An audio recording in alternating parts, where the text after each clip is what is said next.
This time I lengthened the string. I made it about 6 inches long. William knew what to do now. With superb balance, he walked step by step along the string until he reached the cake. He was rewarded with another nibble. Quite soon, William was walking a 24-inch tightrope, or rather tight string, from one hand to the other to reach the cake. It was wonderful to watch him.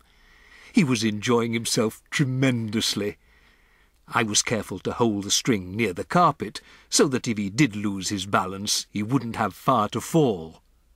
But he never fell. William was obviously a natural acrobat, a great tightrope walking mouse.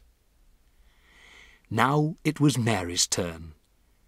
I put William on the carpet beside me and rewarded him with some extra crumbs and a currant. Then I started going through the same routine all over again with Mary. My blinding ambition, you see, my dream of dreams, was to become one day the owner of a white mouse circus. I would have a small stage with red curtains in front of it, and when the curtains were drawn apart, the audience would see my world-famous performing mice walking on tight ropes, swinging from trapezes, turning somersaults in the air, bouncing on trampolines, and all the rest of it. I would have white mice riding on white rats, and the rats would gallop furiously round and round the stage. I was beginning to picture myself travelling first class all over the globe with my famous white mouse circus and performing before all the crowned heads of Europe.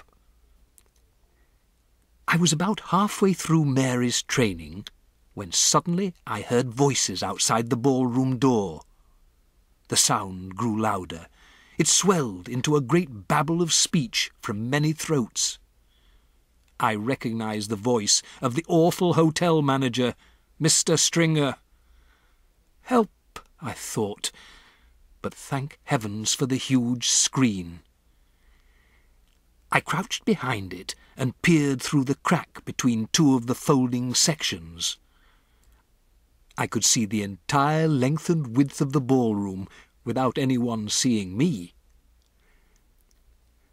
"Well, ladies, I am sure you will be quite comfortable in here," Mr. Stringer's voice was saying.